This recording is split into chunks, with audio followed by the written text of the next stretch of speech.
Hey, everybody. Welcome to HMH's Future of Transportation podcast. I'm John Halpin, and on this show, I'm going to host regular chats with experts in the transportation industry. Joining me today, Paul Cozza, former client, recently retired CEO of the North Carolina Ports Authority. With Paul having so much transportation experience, we thought we just wanted to talk to him about what he sees coming down the road in industries he's worked in and even industries he hasn't. Paul, thanks a lot for joining me. I appreciate you being here.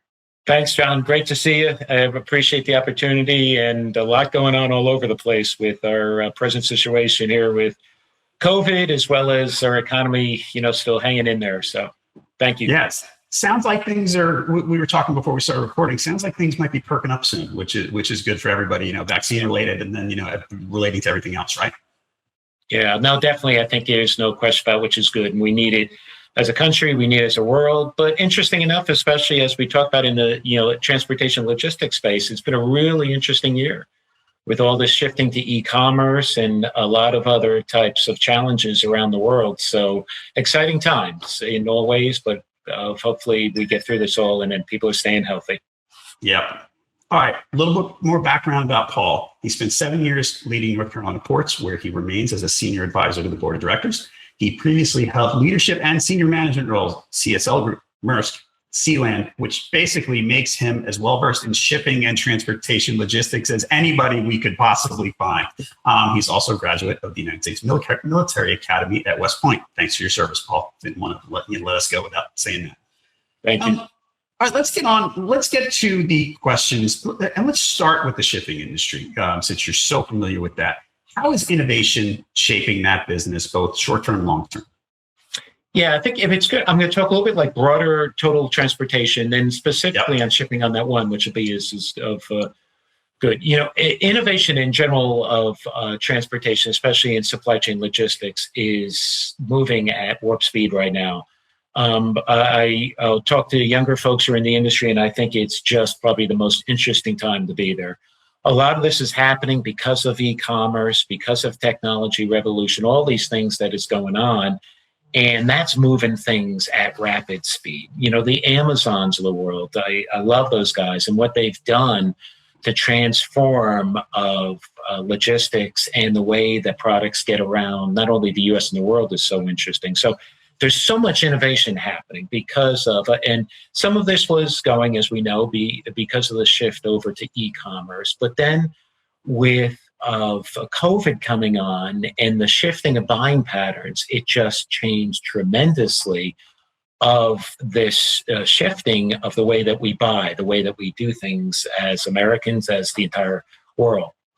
Specifically, I'm going to go back a little bit to shipping on this side. So what started as we went into COVID earlier in the year, and like most industries, most companies, no one was sure what was going to happen, a lot of shutting down, a lot of scary things happening, but then it completely shifted, and all of a sudden a huge demand came on. Economy stayed above.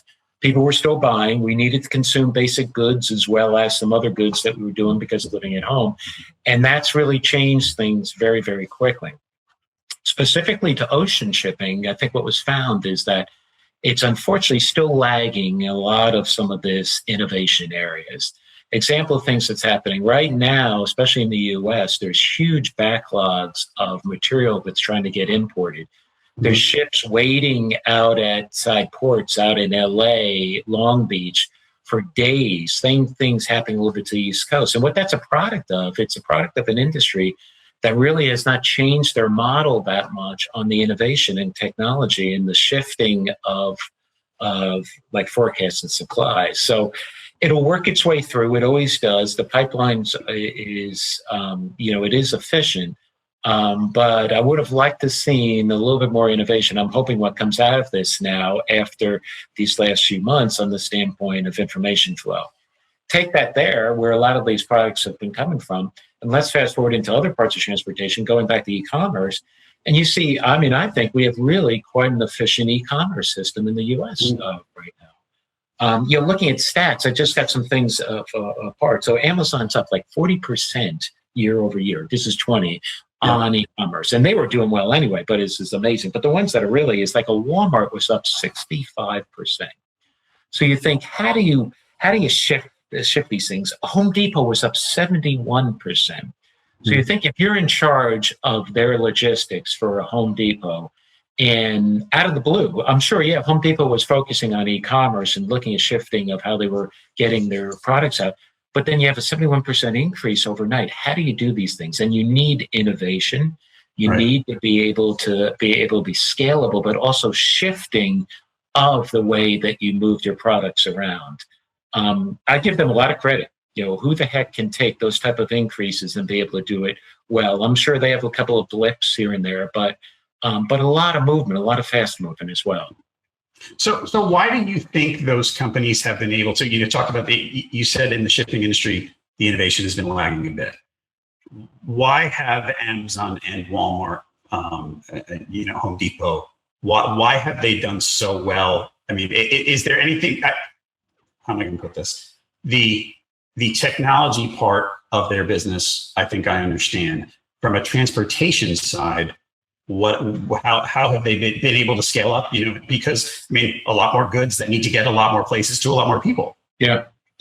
Well, one part too is, let's be honest, we've seen a lot of empty shelves in some of these stores too as you go around.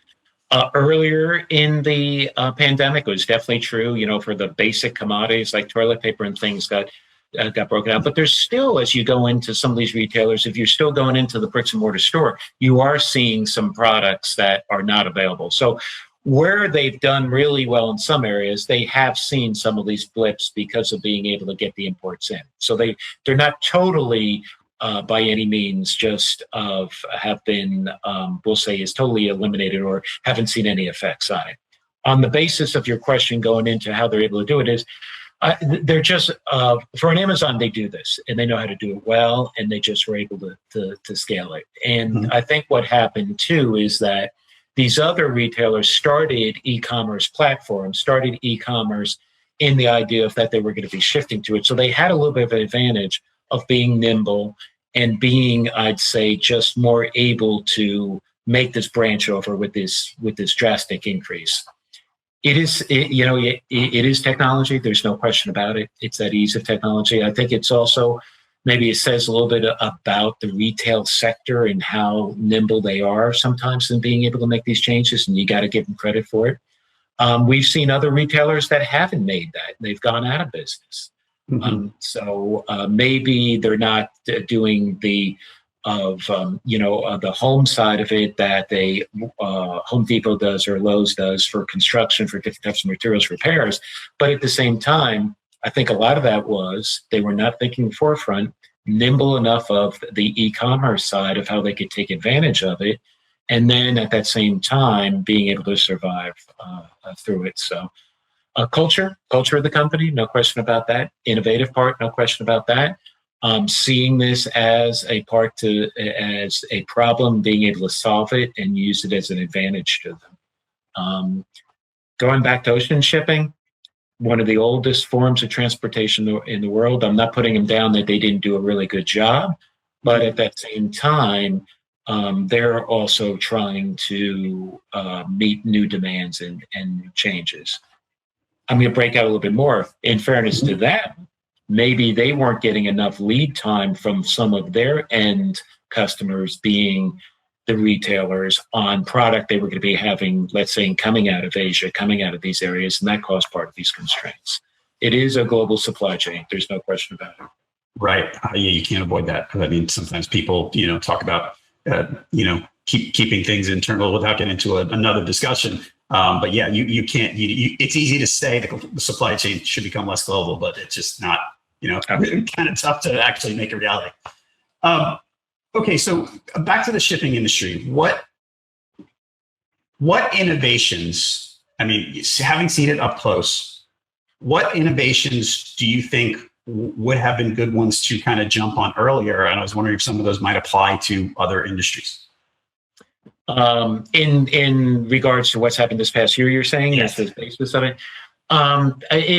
There's no question, and it is a challenge in fairness for the shipping industry as well, as those forecasts of what they're going to have loaded on their ships. They receive that through their customer being beneficial cargo owners. So this is maybe a retailer, it's a supplier or something.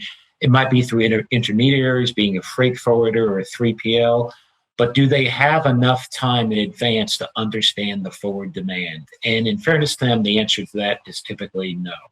Mhm. So with that, not only do they have to have the ships being available, but they also have to have containers or other parts that have to be there as well. And if you've read recent reports in the U.S., huge problem even on the export side, because the shipping companies aren't keeping their containers here for exports. They're quickly moving them back to Asia so that they can get them here in loaded goods. So, and I'll go back to, again, it's information, it's the speed of information, the reliability of it is the thing that does it helps them or doesn't help them in this basis. And I think that's the part that caused some of these constraints that we saw.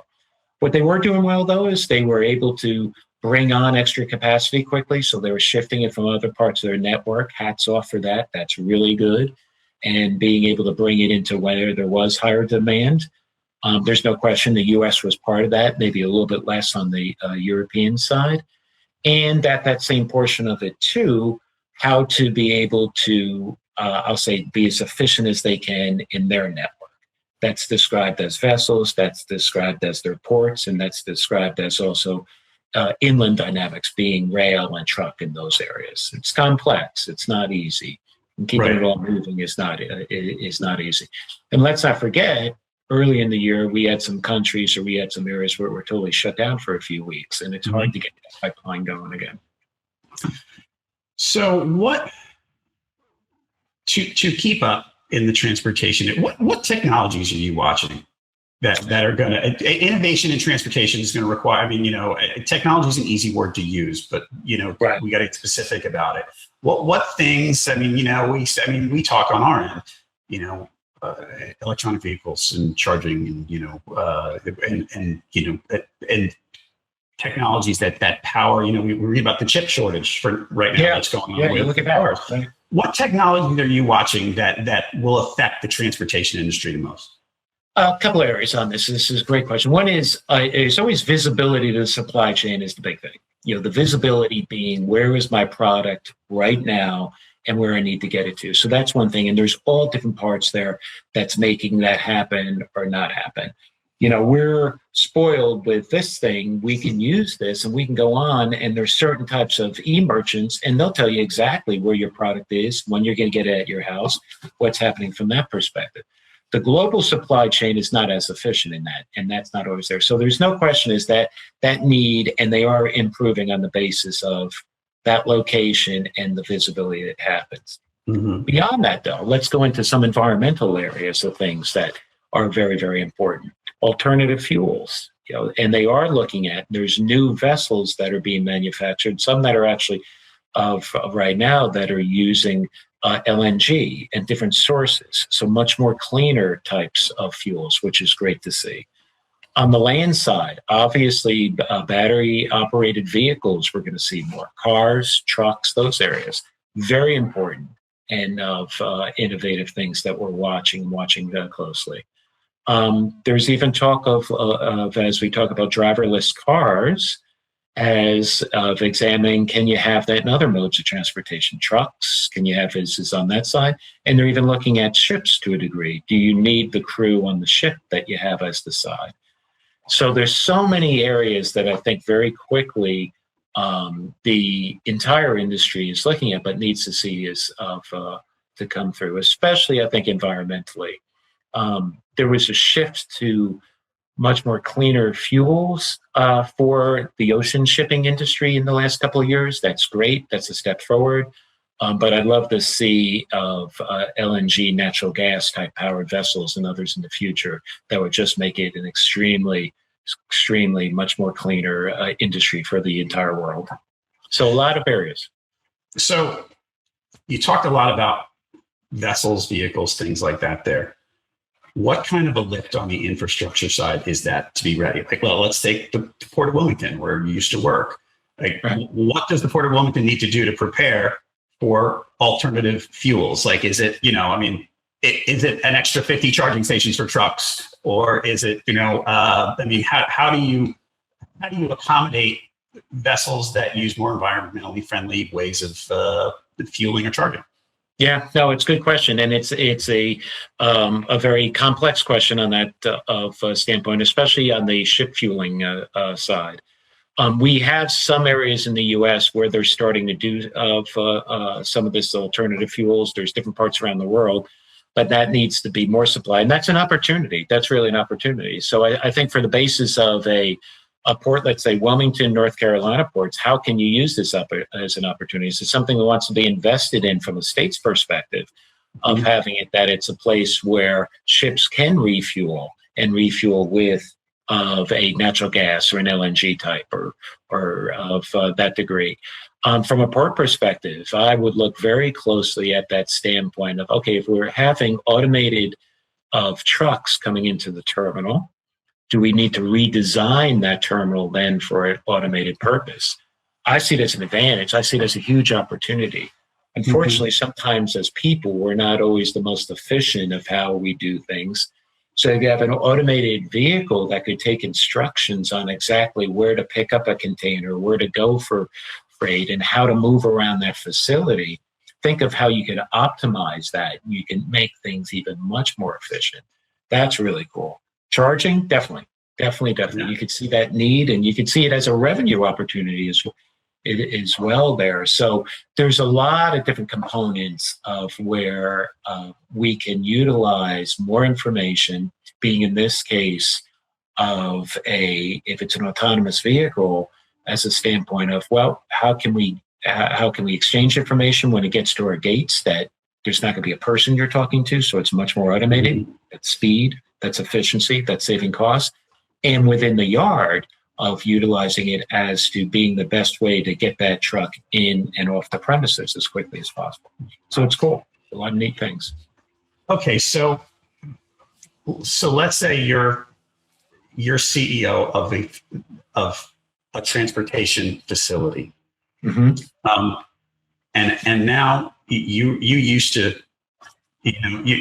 dealing with shippers and BCOs and things like that. When the dizzying pace of new technology starts to come to you, and you're dealing with fueling options, charging stations. I'm using that just as an example. Again, like if as a marketer, if I have to tell a story, how do we tell a story without confusing the end customer? Because the array of technology, like I feel like you're going to be hearing about 5 different technologies a day. Yeah. And I have to market to you, how do we need to evolve storytelling? It's easier to communicate, sort of the 3 things that have been, companies that have been dealing with ports for a long time. But then I feel like the way the technology evolves so fast, it might be hard to communicate all of it. How do we need to evolve our storytelling to kind of make it easy, understandable, things like that? Yeah, no, it's a good question. It's not easy. And I think where you're going with it too, John, is this makes sense because there's a lot of different moving parts that's on it. So one thing I've always done career-wise is listen to your customers. So that's the main thing. It's not setting it up on the idea that the customers will utilize it. It's on the basis of listen to your customers of what they need, what's going to help them run their business. Work with the innovative customers who are typically the leaders in their sectors because they're doing that for good reasons. And what's always good too is see what your peers are doing. There's nothing wrong sometimes with copying with where there's a mistake not to do it, or if it's copying where things is good. But I always go back to kind of fundamentals of business, and I think it really is listen to your customers, listen to what they're telling you, what their needs are. And I think a little bit where you're going to, don't bite off more than you can chew, because it could, that could really cause more of issues. Try to set on a couple of main areas where you think you have the expertise, where you're scalable for a variety of reasons, and then go after those things. And you know what will happen? You'll make mistakes, right? But it's okay. Learn from those mistakes, pick up, and keep going again. But above all, never stop that innovation or never stop that drive to being innovative, because that's so important. Yeah. And I think it's I really do, as I started, I think it's really extremely exciting times in supply chain logistics because of all this that's happening so fast. And this isn't going to go away. when we're all, and hopefully we all pray that this happens in summertime or in the fall, we're back to more normal lives. These buying patterns may shift a little bit back, but there's a lot of folks who never used e-commerce, never did these things before, and now are very used to it. And I think we know it's not only here to stay, but we're gonna see it continue. Absolutely. Okay, so looking at the innovation you've seen in your career in the transportation industry, this is I feel like I'm inside the actor studio with this question. What advice would you give your younger self based on what you've known? Oh gosh, I think there is no question that I always say this, that if I'm talking to younger folks or just mentoring them in general, if it's college age, others, is just continue to learn, always continue to learn. I think it's extremely important in a career that you're never stagnant. You know, we learn things when we're educated, if it's in universities and our masters, that's all very important. But as we all know, not until you get on the job do you really start learning the practical skills of your profession. So above all, continue to learn. Don't stay stagnant. Don't ever be in a situation that you don't think that you're learning something each day as important. The other part I would say is, truly, and it gets to a question or all norms. It's okay to question all norms. And I would say to work in a company that embellishes that type of thinking. If they're not allowing people to question what is the norm, how are you going to have innovation? And you need those two together. And I think that's critically important. The other thing I think that is as much too is, and it's just much more probable, it's much more today, is that basis of being able to shift into different positions, geographies in different areas, or you work from home and you can do it virtual. And that I think is great as well. But never stop that process of innovation, no matter how small it is. Innovation doesn't have to, you said, it doesn't have to always be high tech.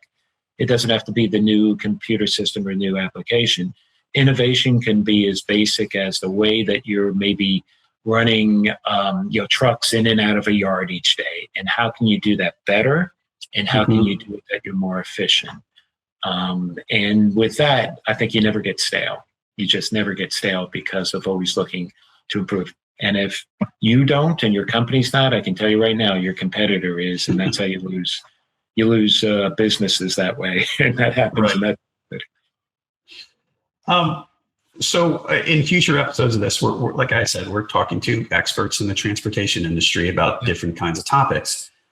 What do you want to know? Like, well, if I'm looking for guests, you talked about alternative fueling. You've talked about logistics. This is in a wide ranging conversation. Yeah. Is there anything you're kind of like in this industry, you're like, wow, that's something I'd really like to learn more about, because it's something that I'm really curious and I'm kind of really want to see where it goes and learn more about it.